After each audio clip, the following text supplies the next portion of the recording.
Hey everyone! Thank you so much for watching another episode of the Weaviate podcast. I'm super excited to welcome Aravind Kesiraju. Aravind is a principal software engineer at Morningstar, where he's leading the effort behind the Morningstar intelligence engine.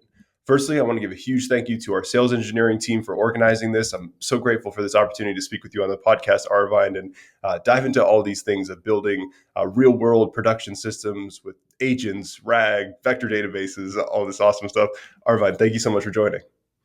Thank you, Connor. I'm excited to be part of this podcast series. Awesome. So, could we kick this off by kind of explaining what is the Morningstar Intelligence Engine? Yes. We started building the Morningstar Intelligence Engine to help our internal teams as well as our customers to build the next gen AI applications. This is a no code, low code solution, and we kind of take care of all the required plumbing to build these apps. Amazing. So, is this this is a kind of a chatbot system, both internal for people within Morningstar as well as sort of external facing? That is correct. It's completely API driven, and it's more than chatbots. You can also build Gen AI based agents using this platform. You can also bring in your own tools. You can build RAG pipelines, and of course, you can also do a text to SQL kind of operations eventually. Yeah, and I'm so excited to dive into all these things, the Text-to-SQL, bring your own sources. So I think maybe I want to kick off a little more by just further understanding kind of the data sources that you're commonly dealing with at Morningstar. Say, is it financial articles or bank transactions? Like, just kind of maybe understanding what the data looks like. Yeah. So our first pass at this platform was to try using Morningstar data. We have a lot of research content, editorials, fund analyst notes, equity analyst notes. So we've built a RAG pipeline and we have ingested all of these content into a vector database. So that's where we have partnered with Weaviate, and we've generated the embeddings, we've ingested these documents, and every time somebody asks a question on this content, we do a semantic search, find the relevant content, go to LLM with that, and we get an answer out of it. Amazing. So I guess maybe even I just have one more question about just sort of the origin about, even like maybe going back a year, 2 years when you were first seeing about kind of RAG and LLMs. Maybe if you could take us through that early journey of kind of kicking off this project, how it became, okay, we need to build this chatbot and just sort of what that looked like. Yeah. So right after GPT was out, we know we could tap into it to build something awesome. And last year at the Morningstar Investment Conference, we have presented something called Morningstar Mo. It's a Gen AI based application that can answer on all these questions. Um, we started actually with the FAS vector database, the Facebook vector database, and that was our POC. And we quickly realized there's a lot of potential with this one. And then we were evaluating, what's out there in the market. And you guys are pretty new, and Weaviate is open source, and we have tried it with in-house containers, and we were able to set it up in just documents. And right after that, we knew we have to tap into this one a lot more. So we partnered with you guys. Eventually, we also realized we have data coming from several places, most importantly our CMS. So we invested in building pipelines to ingest different types of data. And like over V1, we were able to answer pretty decently on the data we ingested. Amazing. So yeah, there's so many cool things to that. I also got started with Face back in when I was doing my grad school before I had met Bob and learned about Weaviate. And so I guess maybe I do want to ask that question about, so Face is kind of like this in-memory vector index. And then, so I'm curious about that transition from, we have some application for an in-memory vector search. Now we're saying we want the vector database. Um, yeah. So FAST is file system based and eventually like Oh, it in is? memory. Um, we could have gone with that approach, but there's a lot more investment from our end into hosting it, scaling it, like replicating it, and building a production grade system. Same thing with Weaviate also, right? We probably have to bring it up in Kubernetes and have like high availability, put it across multiple availability zones, replicate the data for disaster recovery. So there were, some plumbing work we have to do and invest time, and we figured our investment is probably better spent in actually ingesting the Morningstar data into these instead of building all of this stuff. So I guess before diving into the technical details of RAG pipelines and embeddings, I have one more question about. So you mentioned kind of the open source nature of Weaviate having, say, like, we published Kubernetes Helm charts. Was this kind of thing helpful as you were kind of making that decision to use Weaviate? Maybe like. Yeah, we did evaluate a couple of players at that time. There weren't many. This was like upcoming space, but Weaviate being open source really helped us do a deep dive into it and really understand before we partnered with you. We have engineers bringing up containers, ingesting like gigabytes of data to do a quick POC. I bet like there was somebody who was even trying to deploy this on a Kubernetes cluster and productionize it. Yeah.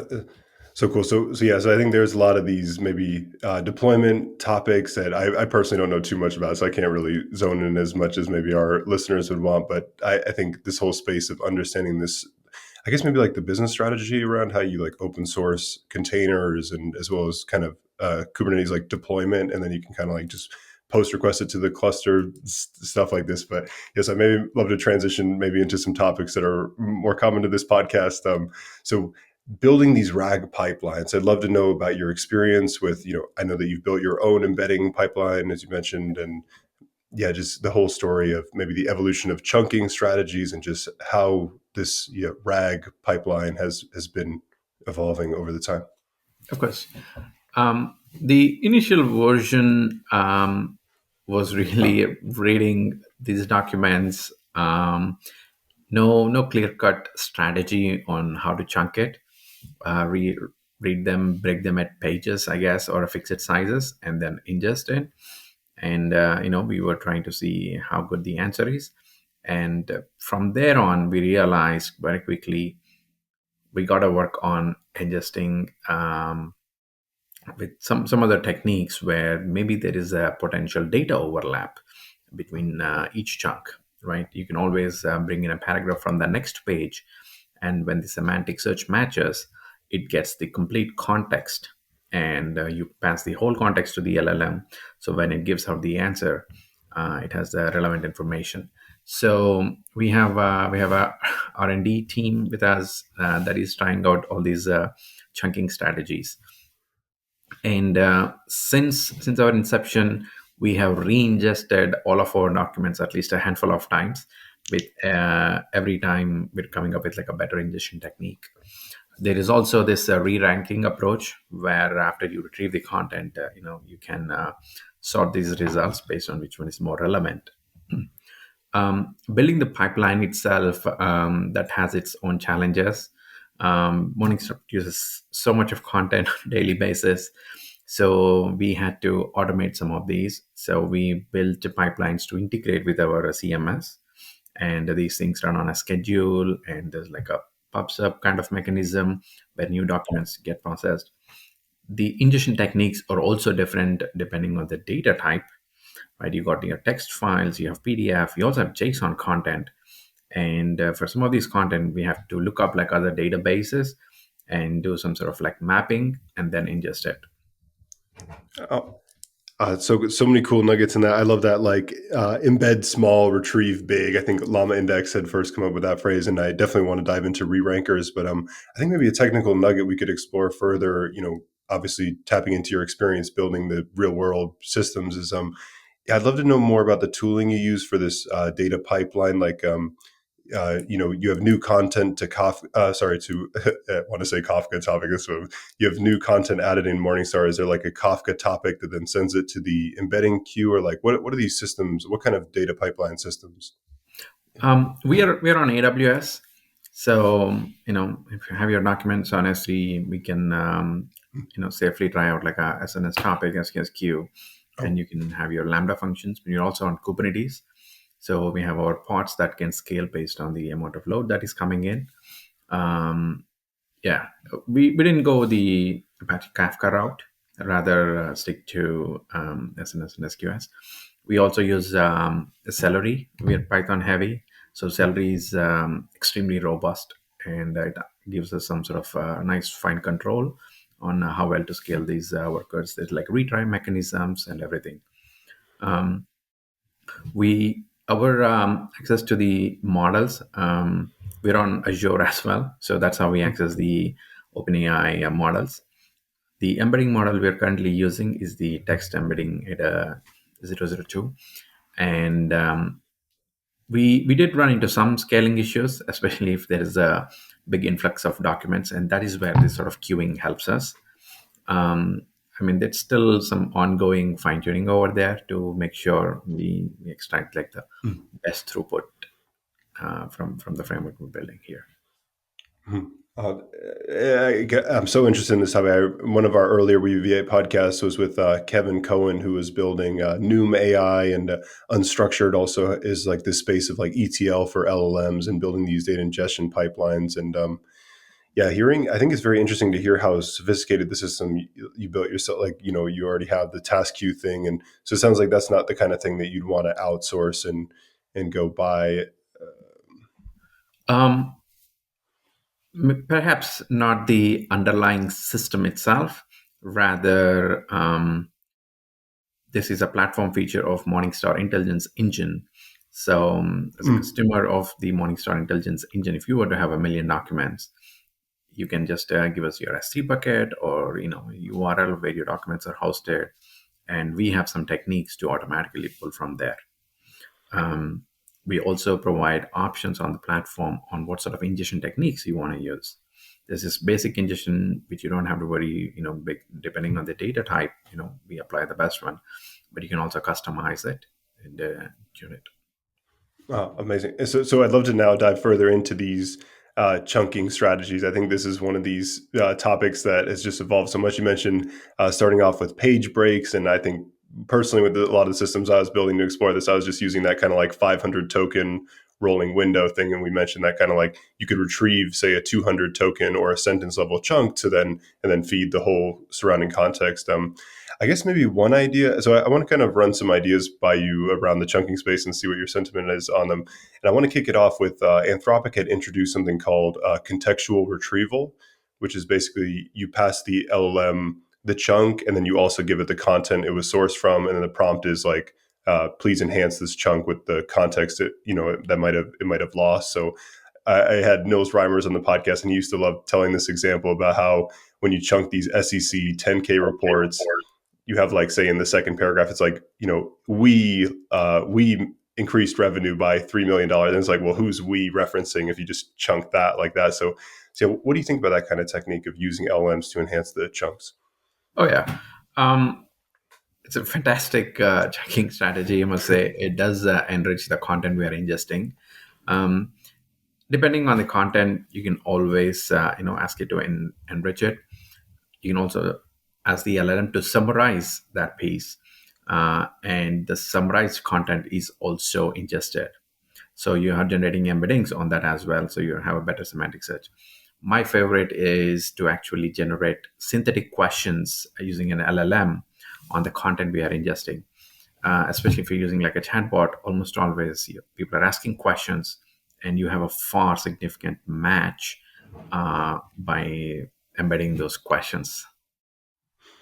Yeah, I think just that is so powerful, right? The embedding similarity gap, question to question compared to question to document. So do you also use the? I know later we'll dive deep into evals, and that's obviously a huge topic. But do you also? So are these synthetic questions that you're using at ingestion time? Do you also then like reuse these to, uh, say, run the evals, or maybe this is your data set for fine tuning an embedding model or re-rank or Yeah. So we can talk about the evaluations that we have on Morningstar Intelligence Engine. So as we started ingesting these documents, and we have consumers consuming, asking questions, um, it was actually very tough to see where we are not answering properly, or what is our success rate. So we quickly realized evaluating these questions, especially when any of the underlying variables like model upgrades or temperature, or you have a massive influx of documents that come in, all these variables change, and it can have some impact on your answer. So we built this evaluation framework, wherein you can give a handful of questions and a sort of ground truth or the golden answer. And every time any of these variables change, you can click of a button. You can ask LLM to generate answers for all of these. It will automatically compare, and it will give you, what is your accuracy on the entire evaluation set. It also evaluates on a couple of other metrics like conciseness, groundedness. We call it the metadata evaluation. Eventually, our consumers can bring in their own evaluation metrics, which I think is pretty powerful. The questions themselves that we generate for ingestion, we actually don't use it per se. It's depending on the nature of the documents, we would apply that.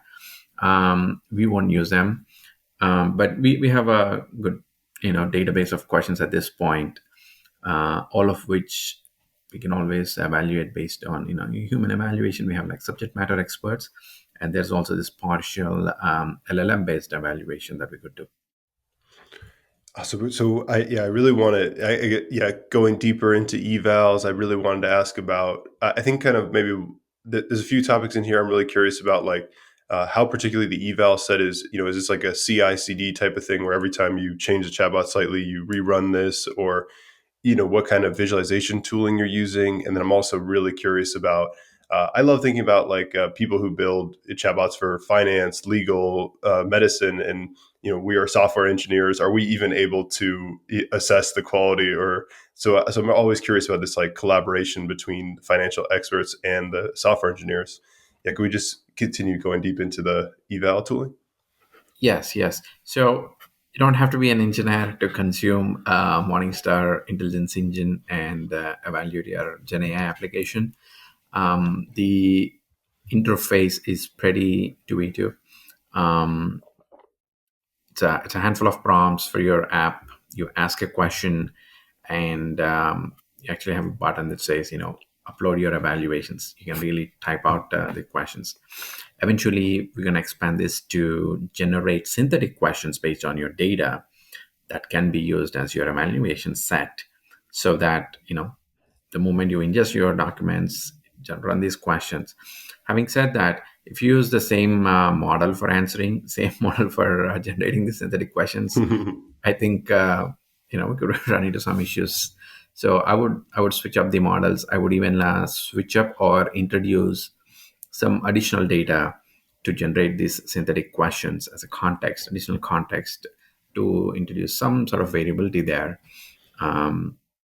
But having said that, considering these spaces are new, I would still have a subject matter expert, a human evaluation in middle, just to see how things are going, especially if some of these variables are varying significantly.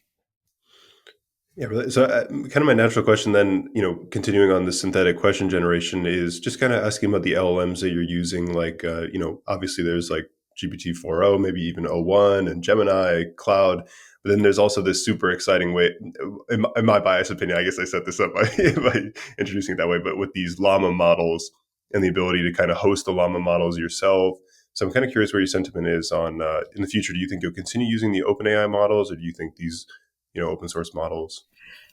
So we have started with GPT 3.5, and currently we are with the GPT 4.0.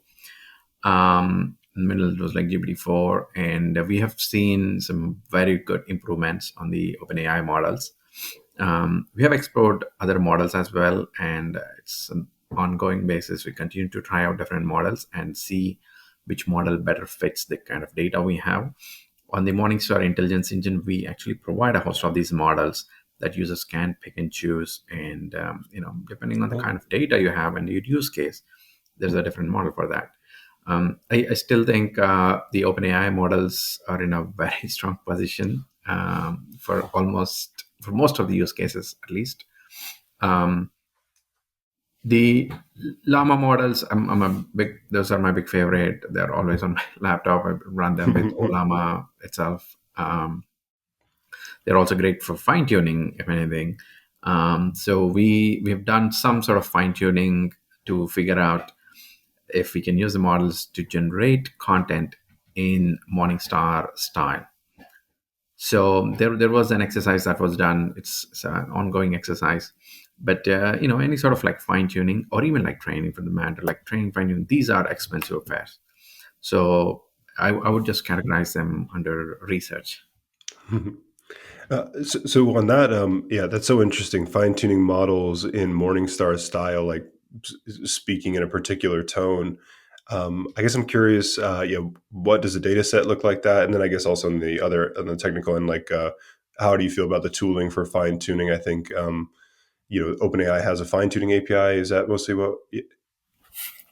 Yeah.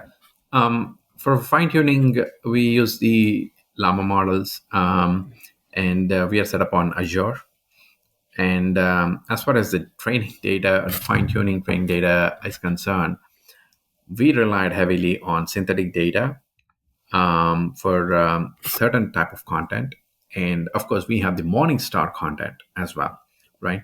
So that's your training set. We label them true or false between whether it's LLM generated versus Morningstar generated, and we created these massive data sets and fed them into the Llama model. We did a small research project there, a couple of hours of fine tuning there. The response was okay, um, but GPT-4o is also kind of powerful enough that for smaller articles with the right set of prompts, you can achieve a very decent style, right? Um, we can always invest heavily in fine tuning and achieve it, but we are right now weighing the pros and cons there. How much accuracy do we need, especially when generating content? Having said that, generating like massive content isn't quite there yet on our end. We're still using, we have analysts, quant analysts, everyone. So relying on LLM generating this so much of content, again, put on research category there. Yeah, I think that's. I think even at Weaviate, we could maybe replicate this kind of like we have the Weaviate blogs data set, and it sounds like so. It already for me was such like a mind blowing moment of hearing this like is it from Morningstar or LLM generated, and that's like the preference optimization metric that's then used to fine tune. That's such a cool way of setting up that problem because I guess like with this whole LLM as judge type of thing, there has been a lot of like have like a rating, like a float rating on a scale of 1 to 5, and you kind of use that to guide the optimization. But this kind of preference optimization definitely seems like the future of this, and I think such a cool way of formatting the style by having the blog post and then having the and then so then do you train a classifier that gives a signal back? That is correct. We feed in both the LLM generated content. The LLM generated content is not from Llama; it's a totally different model. And the data set we picked is also pretty niche in only one category. And we already have like Morningstar generated content and feed both of them with labels. Oh, so cool. So I want to pivot topics a bit, and then maybe coming back to this kind of response quality monitoring, evals, and all these kind of topics. I wanted to ask about. So we've kind of talked about the RAG pipeline, and something that we're kind of seeing at Weaviate is this sort of evolution from the standard like vanilla RAG of like retrieve, augment, generate to sort of agentic RAG and increased adoption of function calling. I guess I want to generally ask about your experience with function calling, product action calling, and just this whole space. Yeah. Um, so we did start with honestly like no agent per se, no function calling. It was like a single corpus of all of our documents, and this was before the evaluations. We wanted to know how the LLM was answering, right? And that's when we started trying out the React agent. And React agent did add some sort of latency. There was like a second iteration, third iteration, multiple calls to the LLM, but we were able to adjust our prompts to get a far better response. And quickly we realized like React agent is probably the way to go. We still have it in production. And function calling, on the other hand, is for the downstream applications that are consuming our Morningstar Intelligence Engine APIs Wow. to provide what actions they have. And based on the user questions, we could actually perform these actions more safely. So we expose this as a product action calling feature, which is really sits on top of the function calling, and we added some additional features on top of that. Um, as a platform, the plan is to support multiple agents. We're also doing a PRC and using like AutoGen. So Mm. I would only imagine more agent types are going to come in. There's also this like self-reflection that's I'm a big fan of. Um, I think depending on the use case again, it's up to the Gen AI app developers to pick the right agent. And as a platform, there's a nice space here on Morningstar Intelligence Engine to try out all these types and evaluate and pick the right one. That's amazing. Yeah, I love this agentic architecture type of topic. Really quick, so I'm understanding this correctly. So the RAG pipeline in the Morningstar Intelligence Engine, that is itself a React agent, but then it's exposed as a tool that downstream you can consume on the API as a function. So this the downstream consumer has functions that it's calling, and one of those functions it's calling could be the React agent. So it's like agent within an agent. Um, you can definitely customize it that way for sure. Morningstar Intelligence Engine, it has something called a tool marketplace, because we quickly realized that the downstream consumers can have data in multiple formats, and it could be beyond a RAG pipeline. Sure, RAG pipeline, function calling, or even like a text to SQL, are like standard use cases, but somebody could have a custom API that they want to execute, right? So people can always bring in their own API, publish it as a tool on the platform. And for a React agent, you give this handful sort of tools, you have a tool description, and your agent prompt says, for the given question, pick the right tool to answer the question. And one of them can be a function calling. That's what I love about these multi-agent frameworks too, is how like I think kind of this multi-agent story is like on one end it started off with like this like role perspective where it's like CEO agent and like five marketers, five software engineers, and I think that vision's also really compelling. But I think more so what's going into production, so to say, is like this like tool isolation and tool sharing is kind of what multi-agents about. It's about routing, and then all five of your agents share like the core Morningstar RAG tool, but then maybe some of them have like an SQL tool as well, and that kind of like routing architecture. Yeah, that's really fascinating. And so you mentioned AutoGen. I'm pretty early myself in looking into AutoGen. Could you maybe just describe further about what piques your interest about that framework? Yeah, yeah. So start by Microsoft is open source today. Um, the example you were giving about, you have one character that is a CEO, you have like some other player, right? You can very easily bring in all these into AutoGen and define your prompts and let AutoGen pick up and execute multiple of these, right? You can also have like a Python agent when you have your Python code run in a sandboxed environment. Unlike React agent, where there's a reason, AutoGen is a little bit open, right? You can also define how you want this execution to happen. Um, Having said that, compared to like React, it's going to be a little bit tough to use the AutoGen in a user-facing scenario, as now it has to like go through multiple tools cases, execute, take on the result, evaluate that one, and then if required hit on some other tool or give the response. So there's like multiple calls. I would use something like this in a backend process, have Hmm. maybe generate some insights, and then cache those insights and give it for future use. There's also this complexity of actually evaluating when there are like multiple iterations to LLM, right? Um, there are tools out there like LangGraph where you can build this workflow of how the agent flows, and you can evaluate each and every step of it. Sometimes go change the prompt for that step, evaluate, and if it is fine, proceed with it. But we are now introducing more and more variables. I think I see maybe the next year and the year after, with more services coming up, building this agent based frameworks and tools and making it easier for everyone to consume. Yeah, that's also interesting. I guess I want to zoom in. So with this tool marketplace, and we talk about the execution of tools, and so I do kind of want to come back into sort of the deployment considerations. So when you have an agent, are you deploying like each of the tools kind of have their own container, and it kind of looks like maybe like a sidecar architecture? Like how do you deploy agents? Um, you can define or you can pick what sort of agent you want. Um, it's the tools that are running on containers in a sandbox environment, and the agent has access to all these tools. So it's not like you're deploying everything separately or anything.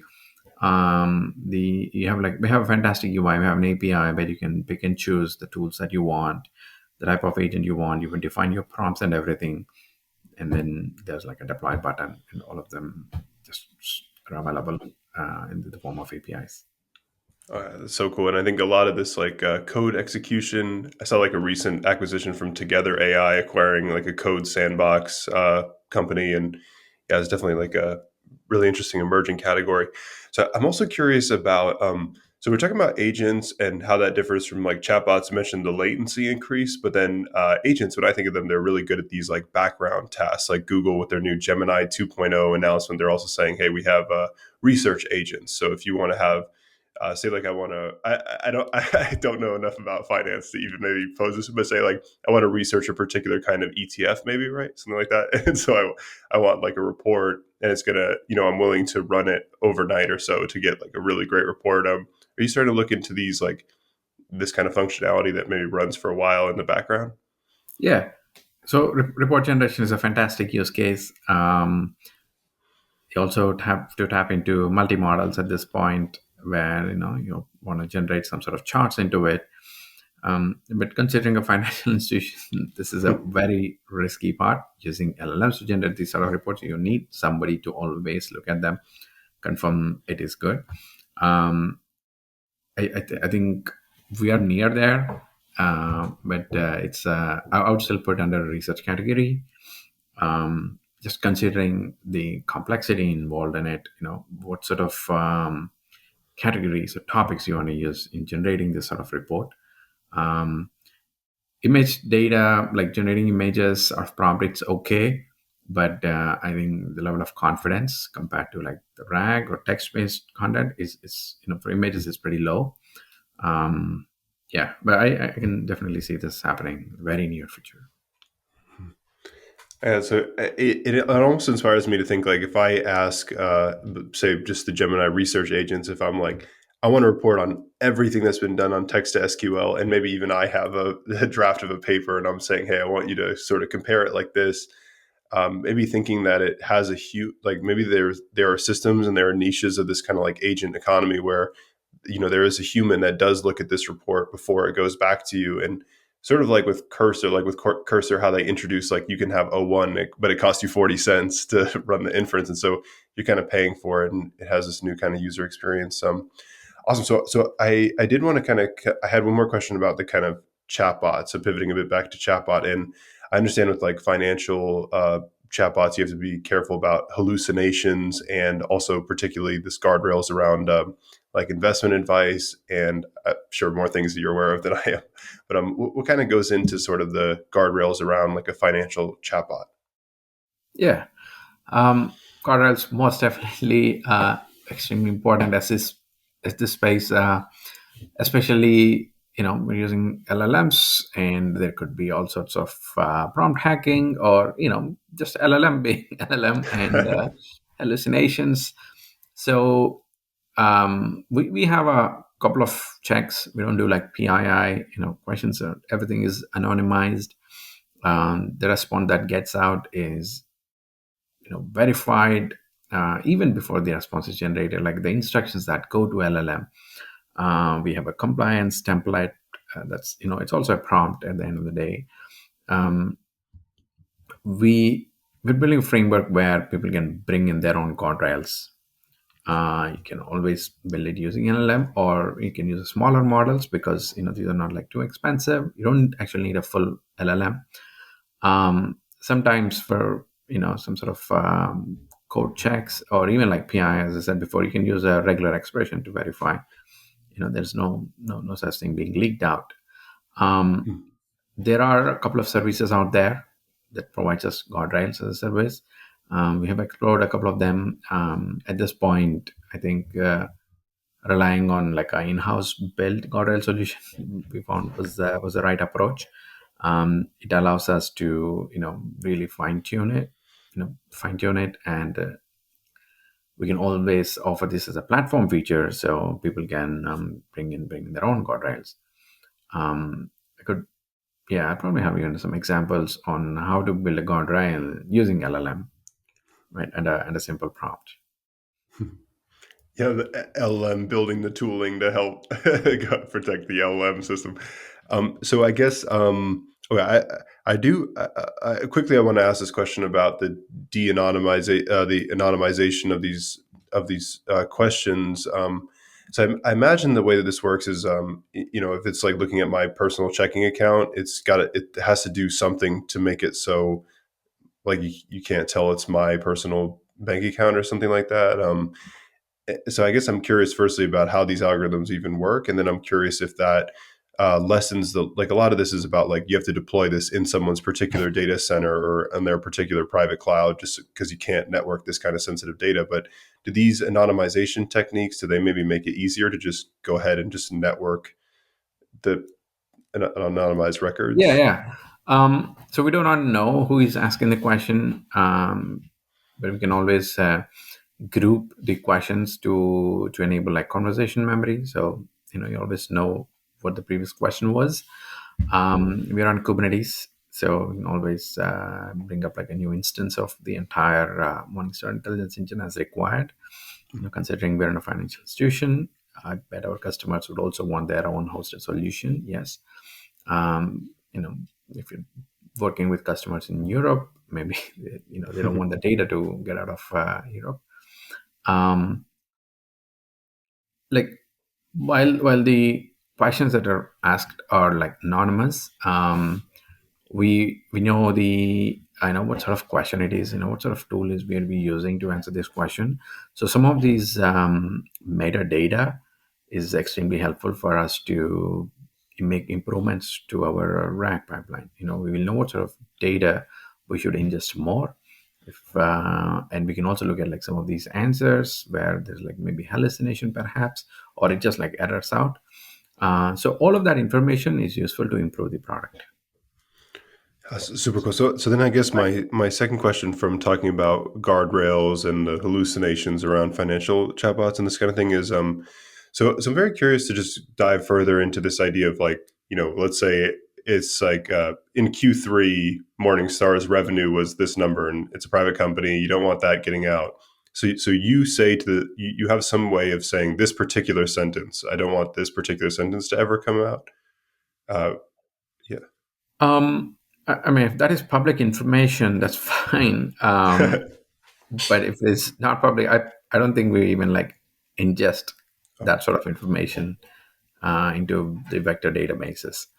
Having said that, the information that we have in our vector database is also categorized, say by domicile or based on data type, and we always have entitlements on who has access to what sort of data, and these are achieved using filters. We also have like some other techniques within our authentication and authorization system. So we know the user after they log in. We know what entitlements they have, and before we reach the Weaviate and the data is sent to LLM, the data is like narrowed down, or maybe the request is like outright denied.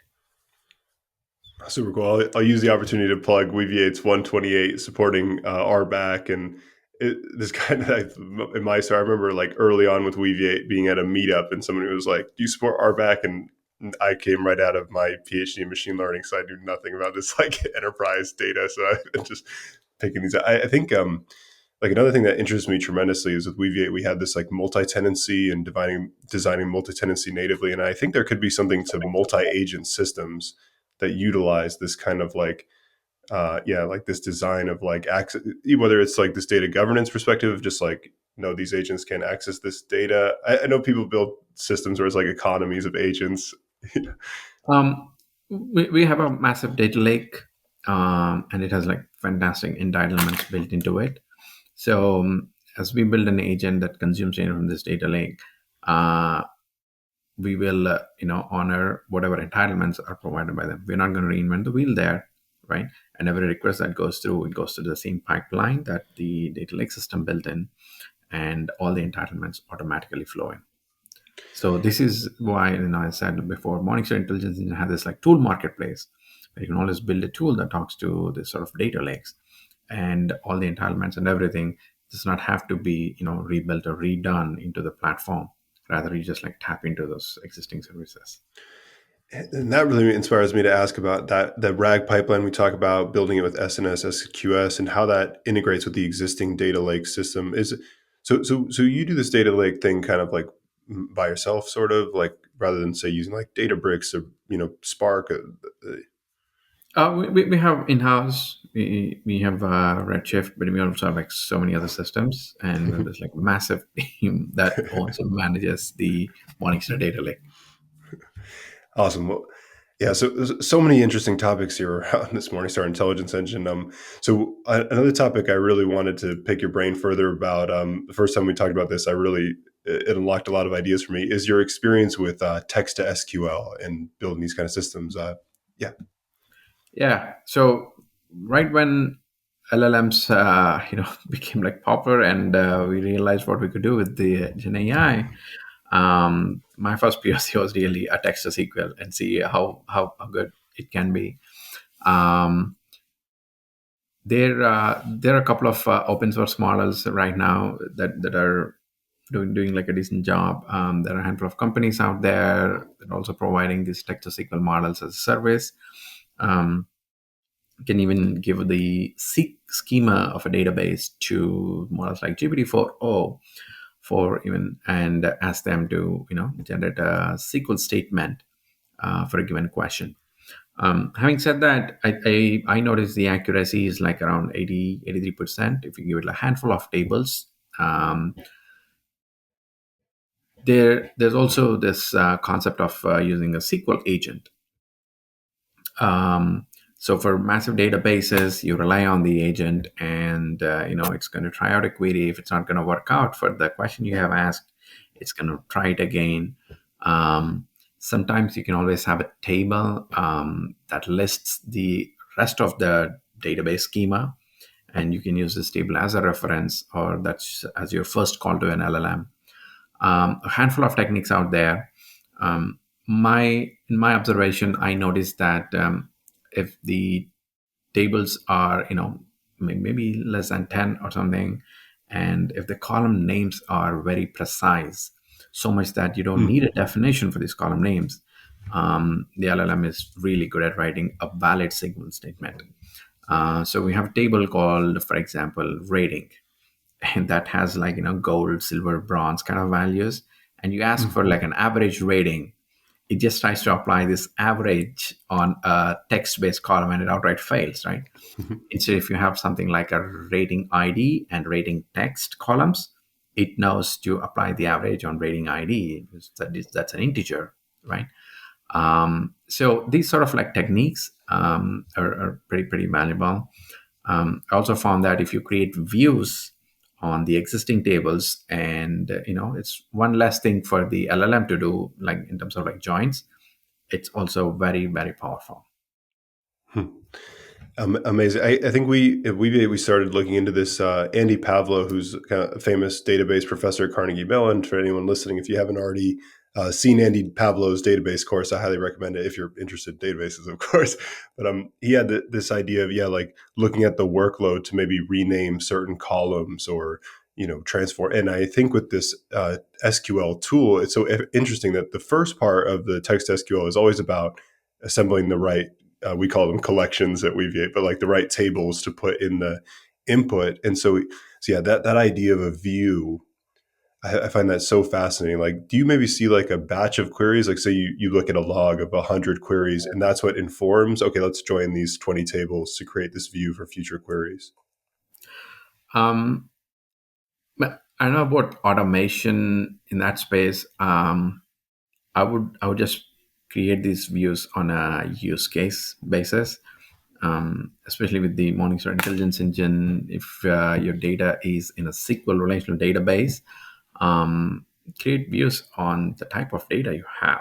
Right, you can have multiple views, honestly, and give that schema to the LLM along with a decent prompt, and figure out how well it generates the sequence statements. Um, the the less number of things the LLM has to juggle, the better. Honestly, it also misses out if there is too much content in the middle of your prompt. It gets very it picks up stuff that's in the beginning. It picks up stuff at the end. Not so much in the middle. Um, there's also the execution time and the amount of data that is returned after your SQL statement is executed. This is a sort of a guardrail, I must say. Always limit the number of rows that are returned. So if there is anything like a compute an average or group by or something of that sort, I would rather have that on the SQL statement itself, and not pull the data and do it in another Python agent or something. This allows like faster execution, but also like safe execution of these queries. Oh, that safe execution one, I don't think I've personally explored that enough. I think about it a lot with the Python code execution. Like, if you're going to have the tool as a Python code executor, you can just execute any code from the. But with an SQL, what might be like? I don't know if this is something something that you're particularly interested in, but that like SQL injection attack, what does that particularly look like? Um, Considering we're using the LLM to generate a SQL, I recommend only a read-only SQL role. Um, so, despite the SQL injection or somebody doing a prompt hacking to have some sort of deletions or whatever, they're not going to work at all. But there is always that risk, right? You also need to apply your entitlements. Um, so, SQL at least is a little bit safe compared to a Python agent, where it's a lot more harder to make these sort of restrictions. Right? You want your Python code to be executed in a sandbox environment, and if that is not possible, almost always go back to function calling. At least you are limited to the handful of functions that you have, and it's not open. Yeah, super cool. So I guess like that preventing that insert into as the SQL call it does, and yeah, I think there's so many interesting ideas about letting the LLM kind of decide where to write data, maybe in the function. This is the ideas pioneered by MemGPT, which is now a company called Letta that we like a lot at Weaviate, where it's kind of about like the function calling. It has this internal memory, and eventually that becomes too big, so it's got to flush it to some memory database.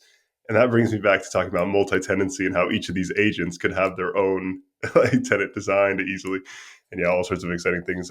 Arvind, this has been such a great coverage of all these topics around. It sounds like you're really touching every topic in the whole space of these agents and enterprise data governance, management, all these things. So I really would love to ask you, kind of, as you're looking at the emerging trends in AI, what future directions excite you the most?